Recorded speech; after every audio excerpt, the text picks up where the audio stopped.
In our Beef Today report, cattle prices are mixed but holding steady this week. Even though it's early in the year, market experts say 2012 is poised for a strong showing.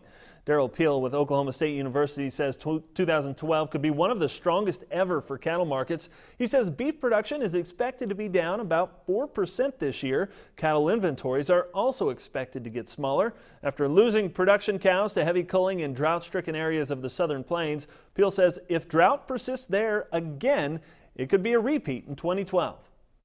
The possibility of continued drought is very real in the southern plains. There's even a possibility of expanded drought in some other regions of the country.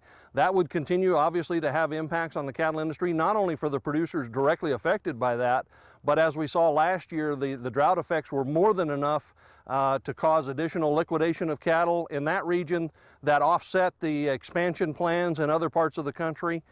So we could see some continued impacts of the drought on the cattle industry. Certainly if we start the year or start the spring with dry conditions, we'll see fairly quickly some additional liquidation of cows, another round of liquidation of cows, and that will have even more consequences as we go through the year and in the years beyond. Peel says when the USDA's inventory report comes out later this month, he expects to see a spike in cattle throughout the northern tier of states. Many were transplanted to greener pastures from the southern plains.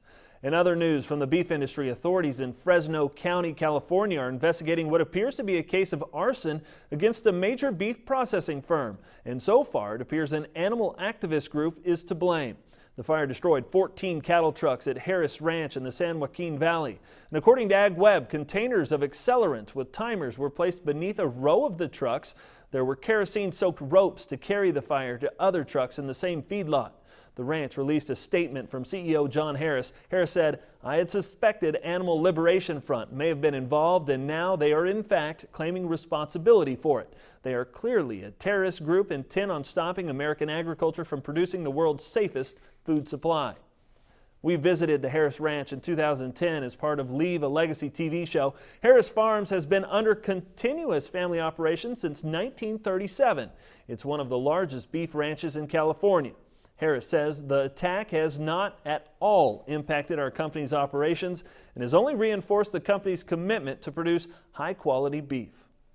You can get many more updates on the beef industry, including market and production information from our partners over at beeftoday.com.